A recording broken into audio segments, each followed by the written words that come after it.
Ok, bonjour à tous. Donc, une petite capsule aujourd'hui dans le cours de modèle linéaire appliqué sur les problématiques de lissage. Donc, je vais revenir un petit peu sur cette problématique qui revient à dire qu'en fait, un modèle linéaire, en tout cas, avoir la prise en compte d'une variable explicative de manière linéaire, c'est pas forcément optimal dans plein de cas. Hein, des fois, on peut avoir des choses qui sont beaucoup plus lisses. Alors, on va garder l'idée de continuité. Je ferai une capsule un petit peu particulière tout à l'heure dans l'idée où on pense qu'il y a quelque chose de discontinu. Et on veut essayer en particulier généralement de quantifier cette discontinuité. Ici, on est continu, mais a priori pas linéaire, et on veut juste euh, capturer un effet non linéaire dans une variable explicative. Okay, donc c'est de ça dont je vais parler un petit peu dans cette capsule. Donc l'idée, c'est que premier point, c'est que je veux quand même des choses qui soient, alors, si possible, linéaires, pardon, si possible continues. Okay, donc on verra que les premiers modèles que je vais proposer ne sont pas forcément continus, et on va essayer de les rendre continus par la suite. Donc assez souvent, effectivement, il n'y a pas de raison, en tout cas, pour qu'il y ait de rupture de discontinuité, enfin des discontinuités, sauf de manière explicite, et encore une fois, ce sera l'objet d'une autre vidéo. Je vous présente ici une petite base de données très simple qui est donc c'est des sondages qui avaient été faits lors de la campagne présidentielle aux États-Unis sur les intentions de vote entre Obama et McCain. Donc on est en 2008. Donc juste pour info, la date 0, c'est le jour de l'élection. Donc ici, on a la date limite, et on essaie de deviner ce qui s'était passé juste avant et d'essayer de capturer, de voir un peu la tendance qu'il pouvait avoir auparavant. Donc savoir peut-être 100 jours auparavant qui était en tête. Okay, donc au final, Obama a gagné avec quand même pas mal d'avance. On observait effectivement que sur le dernier mois, il était quand même plus de 5 points au-dessus de McCain, mais il y a eu une période potentiellement relativement incertaine ici, où on ne sait pas trop ce qui s'est passé. D'accord, donc on peut se demander, est-ce que c'est juste du bruit statistique, et dans ces cas-là, ce n'est pas très grave, ou est-ce que fondamentalement, il y a quand même eu un moment où McCain l'emportait sur Obama. Voilà. Donc, ce modèle, ce sont ces données-là qu'on va essayer de modéliser. Donc, la variable y, elle est comme toujours sur l'axe y. Ici, c'est ce qu'on appelait margin dans la base de données. C'est l'avance que devait avoir Obama sur McCain dans les sondages. Okay, et la variable explicative, elle est ici. Okay, ma variable explicative, alors de manière un peu surprenante, elle est négative. Okay, X, c'est le nombre de jours avant l'élection. Okay, alors, de manière un peu plus simple, on va éventuellement appeler ça T, mais pour rester dans une terminologie classique de régression, j'ai ma variable Y que je vais expliquer en fonction de X. Donc, ce qu'on a appris à faire pour l'instant dans le cours, c'est essentiellement trouver une droite de régression. Mais on voit que c'est pas génial. On voit que ça ne marche pas du tout, parce que si vous regardez en particulier les erreurs, vous verrez qu'au début, on surestime, au milieu, on sous-estime, et à la fin, on surestime. Donc, on sous-estime, pardon. Donc, on voit que ce n'est pas satisfaisant. Le modèle, il n'est pas bon. On voit qu'il y a quelque chose qui est de l'ordre de quelque chose qui est non linéaire, et on voudrait essayer de le capturer. Voilà. Donc, ça va être le but de la discussion aujourd'hui. En particulier, je vais essayer de proposer des méthodes qu'on va dire non paramétriques. Donc, non paramétrique veut dire, je n'ai pas envie d'essayer de trouver une fonction qui ferait à peu près cette forme-là. Okay, on va essayer de laisser les données parler un petit peu par elles-mêmes. Donc, je vais vous présenter une première méthode qui a été proposée par Tukey. Donc, Tukey, grand statisticien de l'analyse des données, ce qu'on appelait exploratoire, donc essayer de comprendre, de visualiser les données. Donc Tukey, c'est lui qui invente la boîte à moustaches, le boxplot. Okay. Donc il propose un outil relativement intéressant qui est ce qu'il appelle un régressogramme. Donc l'idée du régressogramme, on le voit un petit peu dans le nom, ça nous fait penser à un histogramme. Okay. Donc on voit un peu l'intérêt d'une capsule que j'avais faite au tout début, qui est, j'avais fait une discussion sur les histogrammes et comment estimer une densité. Okay. L'idée va revenir ici en se disant, on pourrait aussi utiliser quelque chose qui serait de l'ordre de l'histogramme pour une régression, et peut-être passer à du lissage, comme on l'avait fait sur les densités, donc passer d'un histogramme à des densités lissées par noyau. Okay. Donc c'est ce que je vais vous présenter ici. Donc je commence par le régressogramme. L'idée du régressogramme, c'est quoi? C'est de dire, on va faire la même chose qu'un histogramme. Un histogramme, c'est fondamentalement, vous avez des données, vous voulez construire des petites barres qui vous comptent essentiellement combien il y a d'observations dans chacune des classes. Okay, donc là, c'est la même chose. Donc, la seule chose, c'est que nous, on essaye de modéliser quelque chose qui ressemblerait à l'espérance de Y, sachant que X, c'est de l'ordre de petit x. Okay, l'idée de la régression, les moindres carrés, c'est fondamentalement lié à ça. Encore une fois, je vous renvoie au rappel de stats sur le lien entre les moindres carrés et les moyennes. Okay, mais les modèles qu'on essaie de construire sont des approximations de cette espérance conditionnelle. Donc, on a envie de se dire, très bien, je peux aussi faire un découpage sur mes x. Okay, Donc, je vais peut-être le faire sur le dessin de droite. Ici, je vais m'amuser à découper sur mes X. Donc, comme un histogramme, je vais découper de manière à peu près équidispersée. Okay, donc, je vais créer des intervalles de la forme A0, A1, A2, A3, A4, A5, et puis on continue. Okay, donc, je découpe l'intervalle de mes variables explicatives. Enfin, en l'occurrence, ici, j'en ai qu'une, c'est X. Et qu'est-ce qu'on essaie de faire? On essaie de calculer l'espérance de Y sachant X. Donc, comme dans les histogrammes, quand est-ce qu'on dit qu'on est proche d'un point? Quand on est dans la bin, dans l'intervalle associé. Donc, si jamais je veux estimer mon espérance de Y sachant X, sachant qu'on était au tout début de la période, dans ces cas, je vais prendre la valeur moyenne sur cette période-là. Donc, je vais faire la moyenne de tous les points qui sont ici, et ma valeur moyenne, il s'avère qu'elle est ici. Elle est à peu près à 5. Okay, donc, ce que ça nous dit, c'est que pendant la période moins 150 jours, moins peut-être 130 jours, je ne sais pas, peut-être que j'ai peut-être des périodes de 20 jours ici, j'étais sur une moyenne à peu près à 5. Okay, donc, je vais prendre des valeurs qui vont être constantes par morceau, mais exactement comme on le faisait en fait, comme on le faisait sur un histogramme. Dans un histogramme, je définis ma grille de découpage, je compte, et ça me donne mon estimation de ma densité, moyennant une petite normalisation. Mais ici, c'est à peu près la même chose, c'est de dire, je vais me placer sur chacun des intervalles, et je regarde juste la valeur moyenne sur cette période-là. Okay, je m'intéresse uniquement aux points qui sont dans cet intervalle-là, je prends la valeur moyenne, et tous les points qui sont dans cet intervalle-là, je leur prédis qu'ils vont être à peu près à ce niveau-là. Okay, donc ça, c'est la notion de régressogramme, qui est relativement intéressante parce qu'on voit effectivement arriver cette espèce de tendance. On le voit. Alors, on voit que mon trait est triche parce que justement, j'essaie de capturer quelque chose qui serait continu. Après, c'est possible qu'il y ait une rupture. Peut-être, je ne me souviens plus de la campagne de 2008, mais peut-être qu'il y a eu un débat ou quelque chose qui fait que tout d'un coup, un des candidats a décroché. Okay, peut-être que ici, je ne sais plus si c'est parce que McCain est devenu très populaire ou c'est Obama qui s'est au contraire effondré, mais manifestement, il y a peut-être une rupture, je ne sais pas. Mais ce n'est pas forcément mon intérêt ici, je veux juste voir à quel point est-ce que ma valeur moyenne, elle descend proche de 0. Okay, ouais, en particulier, est-ce qu'elle descend en dessous de 0? Okay. Ici, il semblerait quand même nous dire que non. Si jamais je prends toutes les valeurs moyennes, j'ai quand même l'impression que sur mes deux graphes, je reste au-dessus de 0. Donc, en gros, Obama était toujours en position de dominer. D'accord. Alors, ça vient peut-être du fait que ma rupture, elle est peut-être un peu trop au moment où justement Obama s'est effondré. Donc, je répartis un petit peu les points qui sont en dessous de 0, un peu à droite, un peu à gauche. Okay, mais en tout cas, ça ne semblerait pas suffisamment significatif pour dire que Obama a été clairement dominé pendant la campagne. Okay, alors, la différence entre les deux graphiques, c'est la notion de fenêtre. C'est sur quelle période est-ce que je me place? Est-ce que je prends une fenêtre courte à gauche ou est-ce qu'au contraire, je prends une fenêtre grande? Donc ça a beaucoup à voir avec la formule qui est encore ici en vert, c'est l'espérance conditionnelle de Y sachant X. Donc ça veut dire quoi? Ça veut dire que je cherche la valeur moyenne de Y au voisinage de petit x.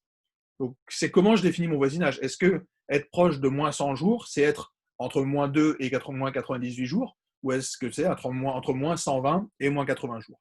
Okay, donc on voit la notion de, exactement comme dans les estimations de densité, on voit la notion de la taille de mon voisinage qui intervient directement. Donc de la même manière qu'en fait on est passé de l'histogramme à l'histogramme glissant, on peut faire la même chose sur le régressogramme et se dire, si jamais mon but est d'estimer pour un petit x donné, au lieu de prédéfinir des grilles, dans ces cas-là, je vais prendre un petit x et je vais prendre une fenêtre de plus ou moins h jours. Okay, donc c'est ce qui est fait ici, où je dis quand est-ce que je me place en un point petit x, donc par exemple ici. Okay, donc ici j'ai mon point petit x, et quand est-ce que je vais dire que je suis au voisinage de petit x? Si jamais je suis à une différence de plus ou moins h des deux côtés. D'accord? Donc j'ai un h ici qui peut dépendre de plein de choses. Je peux me dire, si jamais je n'ai pas beaucoup de données, j'ai quand même intérêt à prendre un h assez grand. Okay, au contraire, si jamais j'en ai beaucoup, peut-être que je pourrais prendre un h petit. Donc c'est pour ça que j'avais mis un petit indice n ici. Mais voilà, c'est la taille de ma fenêtre. Donc comment est-ce que je définis mon voisinage? Okay, et donc c'est exactement la même chose qu'avant. Qu'est-ce que je fais avec la somme qui est au numérateur? Alors je peux l'écrire de manière un peu différente. Je fais la somme sur tous les i, tels que la distance qui existe entre xi et x est plus petite ou égale à petit h. Okay, donc je prends juste les observations qui sont proches de mon petit h et je regarde tout simplement les y. Okay, et après, je divise tout simplement par le nombre d'observations. Donc en gros, je fais du 1 sur nx. Okay, tout simplement parce que le nombre d'observations va dépendre de là où je me trouve. Il y a des endroits peut-être où je suis plus dense que d'autres. Ce qui n'est pas forcément le cas ici, parce que je crois qu'il y a à peu près un sondage par jour. Okay, donc voilà, donc on fait juste la moyenne sur un nombre d'observations autour de petit x. Okay, Donc ça nous rappelle aussi des moyennes mobiles en série chronologique, où on va simplement lisser en disant bah, je vais prendre une moyenne qui va glisser autour de la date où je me trouve. Okay, donc c'est un petit peu ce qu'on fait ici en fait. Voilà. Donc je fais une moyenne qui va glisser autour de la valeur de x, et entre le graphe de droite et entre le graphe de droite et celui de gauche, on voit qu'il y a un h différent. Celui de gauche, c'est correspond à un h qui est petit, okay, alors que celui-là, c'est au contraire un h qui est grand. Okay. Alors, qu'est-ce que ça veut dire? Ce h, c'est exactement la même discussion que dans les estimateurs de densité. Quand j'ai un h petit, je vais avoir quelque chose de très très très volatile qui va bouger beaucoup plus, essentiellement parce que bah, je fais une moyenne peut-être sur 5 points, si jamais je fais plus ou moins 2 jours. Okay. Donc, sur 5 jours, c'est possible de bouger beaucoup. D'accord. D'où le caractère assez erratique de ma série, qui monte, qui descend, qui monte, qui descend, qui monte, qui descend. Okay. Au contraire, à droite, je fais un lissage peut-être sur 10 jours, plus ou moins 10 jours. Donc, on a quelque chose de bien plus lisse. Donc, ce que ça veut dire, c'est que le graphique de gauche, en moyenne, il est meilleur. Okay, je suis plus proche de la vraie valeur de ce que devait être mon espérance à cette date-là. Par contre, j'ai une variabilité qui est énorme. J'ai une variabilité qui est grande parce que, encore une fois, la variance d'une moyenne, c'est directement lié à la taille de mon échantillon. Plus mon échantillon est petit, plus ma moyenne, ma variance va être grande. Okay. Et là, je suis petit parce que c'est le nombre d'observations que je considère, et je considère un nombre d'observations qui est compris entre x moins h et x plus h. Okay, donc si h est petit, je suis sur une petite bande de temps de 3 jours, j'ai 3 observations. Sur 20 jours, bah, j'ai 20 observations. Okay, donc ça se retrouve sur cette variabilité. Okay, mais aussi sur l'évolution moyenne. Donc la tendance moyenne me dit quand même, par ici, je suis quand même potentiellement négatif, mais on voit qu'ici, je ne le capture pas essentiellement parce que je n'y crois pas trop à cette baisse. Okay, j'ai un lissage sur une période de temps qui est plus longue, et donc je ne la capture pas. Okay, donc ça se fait comment avec R? Ça se fait avec cette fonction qui est un K-smooth. Okay, donc kernel smooth, on verra arriver le kernel, on le voit déjà un petit peu, de la même manière qu'on était passé de l'histogramme glissant à l'estimateur à densité à noyau, on voit arriver notre noyau arriver, le K veut dire noyau. Okay, donc je vais pouvoir lisser. Ici, j'ai un noyau qui est un peu particulier, c'est cette boîte. Okay, donc j'ai cette boîte qui glisse, et tant que je suis pas dans la, dès que je suis pas dans la boîte, je ne compte pas, et quand je suis dans la boîte, je compte, et toutes mes observations comptent autant les unes que les autres. Donc si je fais une moyenne ici de plus ou moins 20 jours, okay, donc je me place sur cette bande-là, bah, toutes les observations qui sont dedans comptent pour autant, okay, même celles qui sont les plus éloignées. Et on voit que ce n'est pas forcément très pertinent. On a envie de se dire, bah, je vais peut-être faire un lissage avec des poids qui vont diminuer plus je m'éloigne. Okay, une donnée qui avait été observée il y a 10 jours, elle m'intéresse peut-être moins que celle de la veille. D'accord, donc on a envie de mettre des poids bah, qui seraient plus centrés sur la valeur au milieu, qui est mon x. Okay, et ça, c'est ce que propose le noyau. Donc l'idée du noyau, ça va être ça, c'est de se dire, bah, je vais introduire un noyau, okay, donc cette fonction k, okay, et je vais tout simplement dire, bah, je vais mettre un poids, donc ça, on peut aussi le voir sous une forme de point, hein. Je vais mettre un poids autour de mon petit x, qui va être d'autant plus grand que je suis proche de mon petit x. Donc ici, j'ai une espèce de noyau gaussien, je peux mettre des noyaux qui vont être des paraboles, je peux mettre des noyaux triangulaires. Okay, et c'est, voilà. Là, tout d'un coup, j'ai réussi à créer quelque chose d'un peu plus joli, donc c'est ce qu'on va appeler une régression locale, okay, où je vais localement essayer d'estimer cette espérance de y sachant x. D'accord? Donc ça ne me donne pas une fonction, à proprement, enfin, je l'écris sous une forme de fonction, mais quand je vais le calculer numériquement, ça va plutôt me renvoyer des ensembles de valeurs pour les différents points que je veux calculer. Je ne peux pas vous donner une forme exacte de cette fonction. Encore une fois, ce n'est pas quelque chose de polynomial, c'est juste une écriture combinatoire, dans le sens où je peux calculer à chaque fois cette valeur-là, mais je ne peux pas vous donner une forme exacte et explicite de cette grandeur-là. Donc c'est ce qu'on va appeler un estimateur non paramétrique, parce que je n'ai pas d'expression très simple de son expression. Okay, donc c'est vraiment l'idée d'approcher cette espérance conditionnelle en me plaçant au voisinage de x et en disant que je vais mettre plus d'emphase, plus de poids, précisément quand je suis proche de mon petit x, et plus je m'en éloigne, plus mes poids vont être faibles. Okay, donc on récupère là encore ces deux courbes, okay, avec celle de droite qui est beaucoup plus lisse. Okay, donc ça correspond au cas où ma fenêtre elle est relativement grande. Okay, donc ça, c'est le point important, mais c'est la même chose pour les estimations en densité. Quand ma fenêtre est grande, j'obtiens des choses qui sont très très lisses, parce que fondamentalement, si mon h tend vers l'infini, j'ai quelque chose qui est linéaire. C'est la valeur moyenne de mon y. Donc là, ce que je dis juste, c'est non, je ne vais pas prendre la moyenne sur tout le monde, je vais prendre la moyenne au voisinage de mon petit x. D'accord, donc c'est vraiment la différence entre l'espérance de y et l'espérance de y conditionnellement à petit x. Je me place au voisinage de petit x. Okay, au contraire, à gauche, j'ai un h qui est relativement petit. Okay, donc mon h petit veut dire que mon voisinage il est défini de manière très locale. Okay, et là, on a quelque chose d'intéressant, c'est qu'il semblerait quand même que à moins 55 jours, Obama était en difficulté. Voilà. Donc on l'observe très clairement. Okay, il plonge. Alors, après, on pourrait s'amuser à essayer de regarder la différence de combien de points est-ce qu'il a plongé, parce qu'auparavant, il était plus par là, il tombe par ici. Donc il a plongé d'environ 5 points, ce qui est quand même pas négligeable dans des sondages. Okay. Mais encore une fois, c'est l'idée de la capsule prochaine, cette quantification de rupture et de saut. Okay. Ici, moi, je veux plutôt capturer quelque chose que je suppose comme étant linéaire. Okay. Même si peut-être ce n'est pas une hypothèse qui est vérifiée. Alors, il y a une autre solution, parce que ces noyaux, c'est mignon, mais alors, ici, mes X sont relativement bien espacés dans le temps. En gros, j'ai quasiment un sondage tous les jours. Mais si jamais j'ai des données, il est possible que j'ai des X qui soient concentrés au début, concentrés à la fin, mais je n'ai pas grand-chose entre les deux. Okay. Si jamais j'avais, je sais pas, quelque chose qui évoluerait en fonction de la température, peut-être que j'aurais beaucoup de températures très très froides, beaucoup de températures très très chaudes, mais très peu d'observations entre les deux, parce que peut-être que l'hiver et l'automne sont finalement assez discrets et on ne les voit pas trop. Okay. Donc, il y a une solution qui consiste. Alors, il y a une première solution, c'est de faire des noyaux adaptatifs, qui consiste à dire je vais plutôt m'adapter mon H en fonction de la densité de X que j'ai. Si jamais j'ai beaucoup de points, je peux m'autoriser à prendre une petite fenêtre. Si jamais j'ai pas beaucoup de points, il faut que j'aille chercher mes individus un peu plus longs. Et ça, c'est fait automatiquement avec une fonction qui est la notion de cas plus proche voisin. Okay. Quand je vais approcher, je suis désolé, j'aurais écrit toujours la même formule, mais quand je veux approcher mon espérance de Y, sachant que grand X est égal à petit x, je peux peut-être juste me dire, en fait, je vais prendre les cas observations les plus proches de X. Okay. Donc ça, c'est facile à faire. Alors, il faut juste l'écrire proprement. Il faut juste que quand vous me donnez un petit X, que je vous trouve l'ensemble des indices qui sont les plus proches. Et après, je dis juste, je mets un poids qui est identique pour toutes mes observations, qui va être en 1 sur K. Okay. Quelque chose comme ça. Et donc, je fais tout simplement la moyenne sur mes cas plus proches d'observation. Et donc, on obtient à peu près en fait la même fonction qu'auparavant, essentiellement parce qu'ici, j'ai quelque chose où j'ai une relative uniformité de mes X. Donc, il n'y a pas d'endroit où il n'y a personne. Alors, la petite différence, elle se ferait, je pense, au niveau des bords.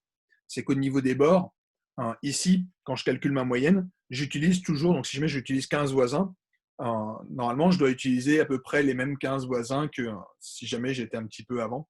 Okay. Donc, on doit être beaucoup plus lisse sur les bords avec les cas plus proches voisins que ce qu'on avait quand on faisait des noyaux, où on va commencer à mettre de la masse là où je devrais avoir personne.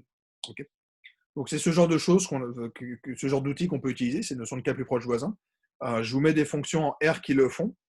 Donc, j'ai pris le package FNN, mais ce n'est pas forcément le seul, où il y a une fonction qui est KNNReg, donc qui nous permet de faire une régression de type cas plus proche voisin. Okay. La syntaxe est un peu particulière parce qu'il faut que je mette la même base de données. Dans ce cours, encore une fois, je ne distingue pas des données d'apprentissage et des données de test. J'ai une base de données, je veux faire un modèle. Donc, je mets la même base ici et là et je lui dis quelle est ma variable d'intérêt. Okay. Puis, je lui dis de prendre une notion de 25 voisins. Donc, pour chaque X, je prends les 25 voisins les plus proches. Ce qui veut dire plus ou moins 12 jours autour de la date où je regarde. Okay. Et à chaque fois, ce qu'il fait, encore une fois, c'est qu'il me donne, j'insiste un peu là-dessus, mais c'est pareil sur les noyaux, il nous renvoie des valeurs prédites. Okay. Donc pour chaque point, je peux avoir une prévision. Je pourrais lui demander pour une autre date et qu'il me sorte aussi une prévision. La seule chose, c'est qu'ici, j'aurais du mal à prévoir sur le futur, par exemple. Okay. Donc c'est un peu particulier parce que c'est des séries temporelles. J'avais dit que ce cours-là était dédié aux données individuelles, puis je vous fais un exemple sur les séries temporelles. Je peux adapter mes méthodes, mais ce n'est pas forcément le plus approprié, en particulier pour faire des prévisions qui concernent l'avenir. Ici, si jamais j'essayais d'extrapoler pour une date où éventuellement il n'y aurait pas eu de sondage de fait, je pourrais utiliser cette méthode-là pour faire une espèce de lissage entre les valeurs qui manquent. Ok, donc ça c'est une des premières méthodes. Il y a une autre méthode dans l'idée de faire une régression locale, c'est de faire vraiment une régression locale. Donc on avait vu l'idée de mettre des poids. Donc je peux utiliser les mêmes poids que ceux que j'avais auparavant, qui sont des poids avec des noyaux. Donc si jamais je veux estimer au voisinage de X, je vais mettre des poids qui sont suivant un certain noyau, donc éventuellement polynôme, quelque chose de quadratique ou quelque chose de linéaire de triangulaire autour de mon X. Okay. Et je vais vraiment faire une régression pondérée. Donc je vous avais fait une petite capsule où je vous parlais de régression pondérée, c'est l'idée de mettre des poids, mais en fait on peut mettre des poids pour dire si jamais le but est de faire une régression ici, je vais mettre plus de poids aux observations qui sont proches de celle-là. D'accord. Donc si jamais je veux estimer ici en petit x, ce que je vais faire en gros, c'est me dire je prends ces points-là, donc tous les points qui sont sur un voisinage. Alors ça serait des points rectangulaires par exemple, où je dirais je prends tous les points qui sont dedans et pas les autres. Okay. Et ce que je vais juste faire, c'est faire une régression ici, puis récupérer ma prévision. Okay. Donc ça correspond à une régression locale où donc de l'OS ici, où je fais une régression locale. Alors ici c'est une régression locale linéaire, mais je pourrais très bien dire On peut même tenter autre chose. On peut faire des régressions polynomiales. Donc, ça voudrait dire que je mets du YI moins alpha moins bêta xi moins gamma xi à la 2. Okay, puis faire des moindres carrés là-dessus. D'accord. Voilà. Mais on voit déjà qu'avec quelque chose de linéaire, on a quelque chose qui n'est pas complètement stupide. Okay, on retrouve cette tendance qu'on a observée avec toujours la même difficulté qui est de choisir la fenêtre. Alors ici, c'est la notion de span. Okay, la fenêtre de voisinage, donc sur combien de temps est-ce que je lisse autour de mon voisinage de petit x. D'accord. Donc avec toujours la même chose.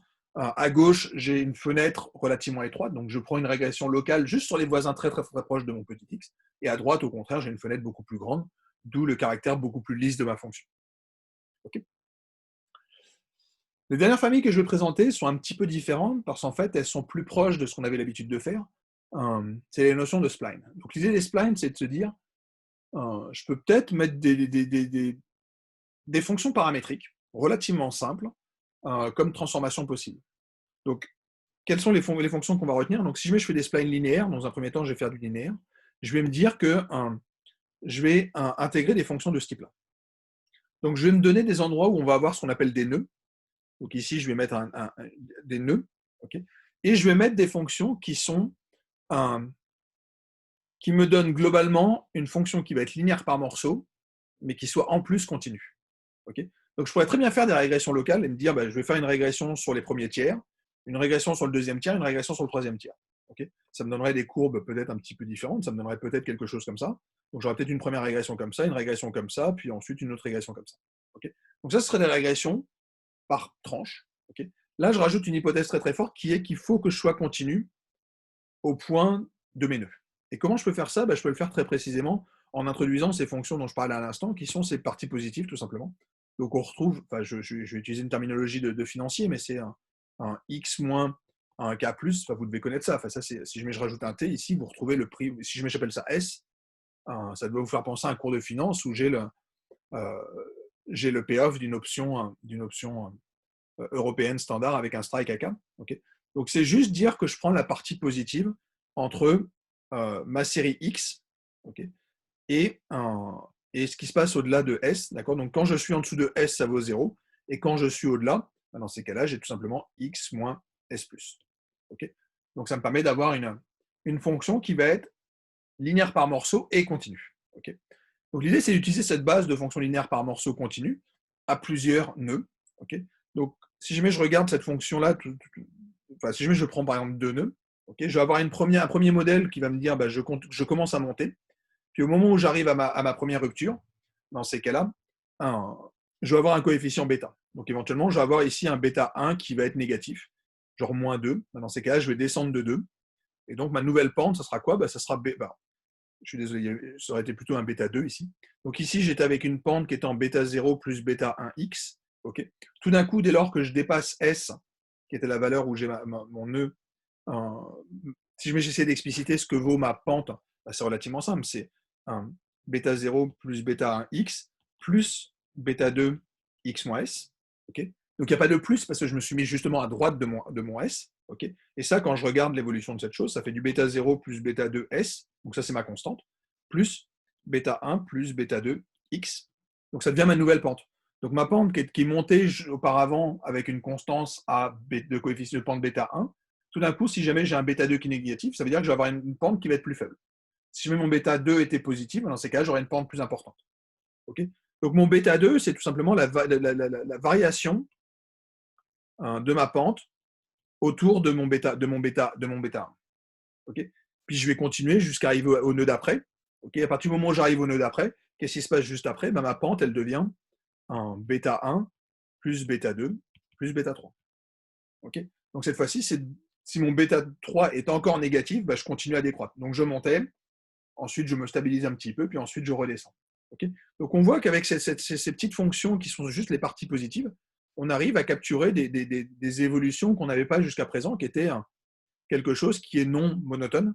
Okay, en l'occurrence, je peux monter, descendre, monter, je peux monter, stabiliser, descendre. Donc je peux récupérer des effets un petit peu dans tous les sens. Okay, donc ça, c'est les notions de ce qu'on va appeler des fonctions spline. Okay, donc les fonctions spline, je peux les avoir. Il y a une librairie qui est faite pour ça, sous R, et je l'ai tout simplement en demandant la fonction BS, donc ça parce que ces fonctions s'appellent des B-splines. Okay, et ici, je veux des splines qui sont linéaires. Je vous montrerai les quadratiques juste après. Mais linéaire, ça veut dire que je vais avoir des fonctions qui sont linéaires par morceau. Et le df égale 10, ça veut dire de mémoire que je veux 8 nœuds. Okay. Si jamais vous ne lui dites pas où ils sont, il va les prendre par défaut aux 8 quantiles de mes x. Okay. Donc, si jamais je lui demandais juste un nœud, il le mettrait à la valeur médiane, de manière à ce qu'il y ait 50% d'observation à gauche, 50% d'observation à droite. Si jamais je lui demandais de mettre 2 nœuds, il les mettrait très exactement comme ici, à 1 tiers et 2 tiers. Okay. Donc, les nœuds sont mis de manière un peu arbitraire à des quantiles. Okay. Et voilà, c'est ce qui est fait ici. Donc, par exemple, ici, je récupère, on les voit, les différentes ruptures. Okay. Donc, il y a des moments où mes ruptures, elles ne servent à rien. On voit ici quasiment, ça ne m'apporte pas grand-chose. Donc, il y a des nœuds qui ne servent à rien, mais ce n'est pas forcément très grave. En termes de prévision, ça ne changera pas beaucoup. C'est juste que c'est relativement plus simple à écrire. Je suis d'accord qu'on perdrait sur des degrés de liberté quand on calcule l'analyse et tout ça, mais pour le moment, on veut juste essayer de capturer des effets et de voir des courbes. Et encore une fois, toutes les courbes que je vous présente, ça doit vous rappeler quelque chose, c'est que quand vous faites un plot, après avoir fait une fonction LM, vous récupérez des diagnostics. Et dans toutes les fonctions de diagnostic, je ne sais pas si vous vous souvenez, mais vous avez des courbes rouges qui apparaissent. Donc, par exemple, quand vous regardez vos résidus, il y a une courbe rouge qui apparaît, c'est une régression locale. Okay, on sait que la régression linéaire, elle est plate. Ça, je l'ai déjà fait dans le cours, dans une capsule, où je vous montre que quand je régresse mes résidus sur mes X, je ne peux rien prédire. Mais éventuellement, je peux avoir quelque chose, je fais une régression locale pour voir éventuellement si je n'ai pas un effet quadratique ou quelque chose qui ressemblerait à ça. D'accord. Donc ici, j'arrive à capturer des effets non linéaires avec ces fonctions spline. Okay. Ici, j'avais peut-être mis un peu moins de rupture. Okay. Alors, je pense que celui-là était faux. Je dois être plutôt quelque part par là. Encore une fois, ici, mes ruptures sont relativement régulières. Donc ici, j'ai 4 nœuds. Okay. Donc je mets des fonctions. J'essaye de trouver la fonction linéaire par morceau continu avec 4 ruptures. Alors ce que j'appelle rupture, c'est une rupture au niveau de la dérivée, hein, mais la fonction, encore une fois, est continue, qui soit la plus proche de mes points pour la norme quadratique, pour la norme L2, puisqu'on fait des moindres carrés. D'accord, je ne change pas l'idée de faire des moindres carrés, c'est juste que je le fais sur des fonctions un peu plus tordues. Okay. Donc ça, c'est ce qu'on appelle les splines, des splines linéaires. Donc dans les splines, il y a deux choses. Il y a les nœuds et il y a quel genre de fonction je veux. Donc les splines linéaires me disent que je mets des fonctions linéaires, mais je peux faire des splines quadratiques.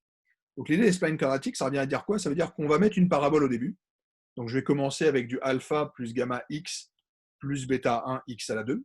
Okay, donc je commence avec une petite parabole, donc la parabole qui était tracée ici. J'aurais peut-être dû faire ça autre chose que du rose. Je vais vous le faire en vert, ça va être plus simple. Hop. Donc ici, j'avais ma parabole.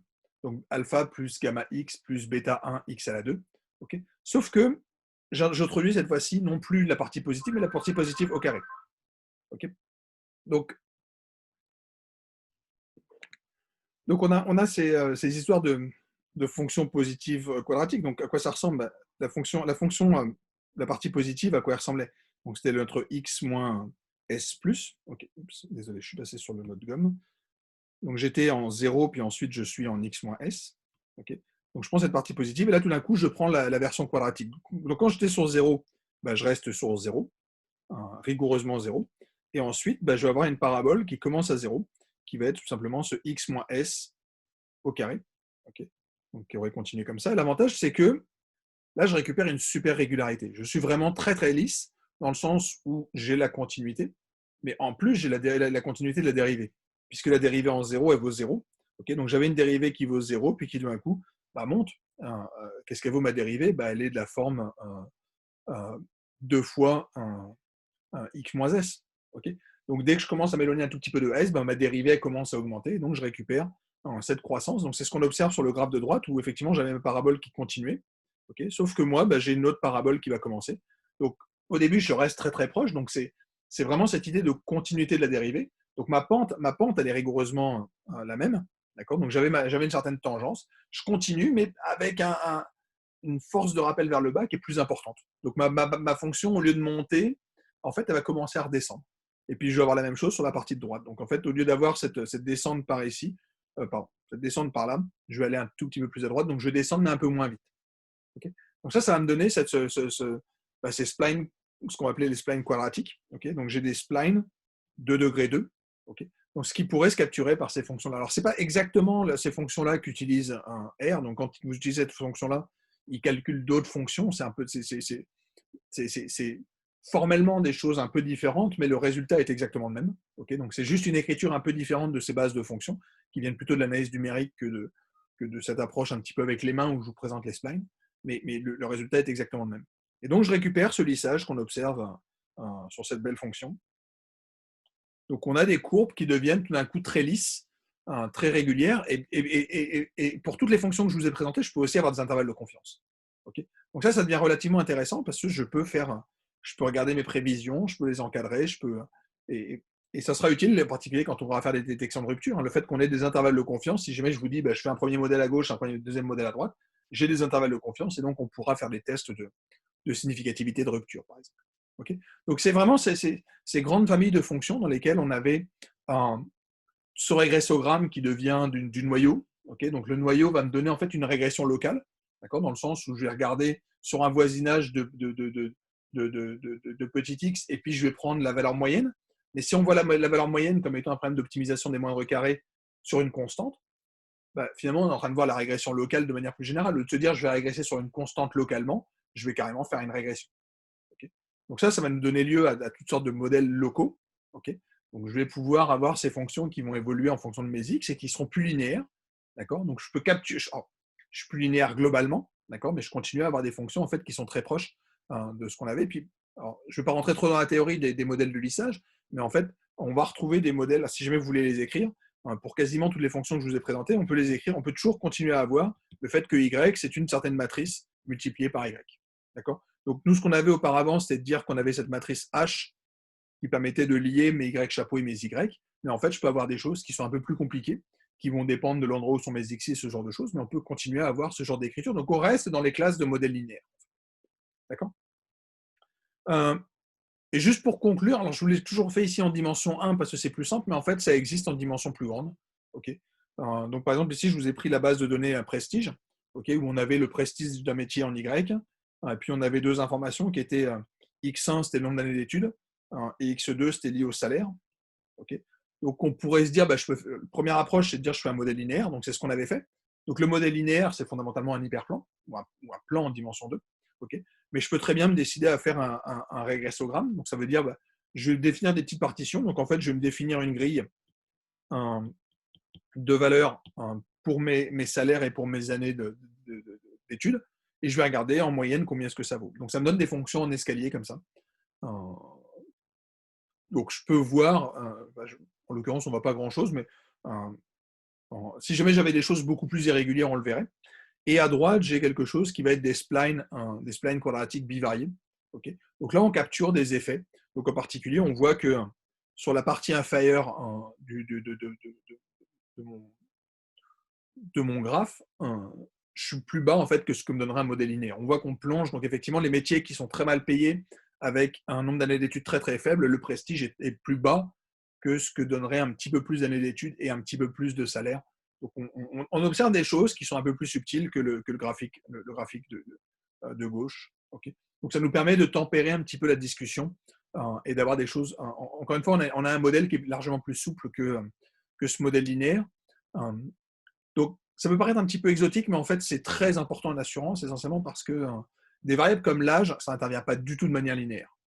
C'est que l'âge, ou mieux l'ancienneté du permis, c'est une variable qui informe sur l'expérience. Et l'expérience en conduite, c'est primordial. C'est-à-dire qu'il y a une différence fondamentale entre la première année où on conduit et les 10 années qui vont suivre.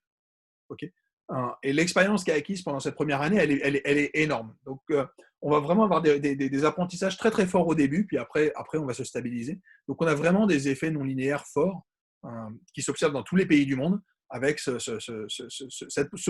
dire problème des jeunes conducteurs, mais c'est effectivement comme ça que ça se voit sur les données. Les jeunes conducteurs sont très très très à risque, mais ils apprennent très très vite. Et c'est une bonne chose. La conduite vient, enfin, la capacité à réagir et à éviter les accidents vient essentiellement de l'expérience. Et donc, il faut cette expérience de conduite au début. Mais voilà, pendant une période, en tout cas, c'est très très fort. Okay, je n'irai pas beaucoup plus loin. L'histoire de la conduite, on le verra dans la deuxième partie quand je ferai les GLM, mais on verra que ça peut être intéressant de faire du lissage.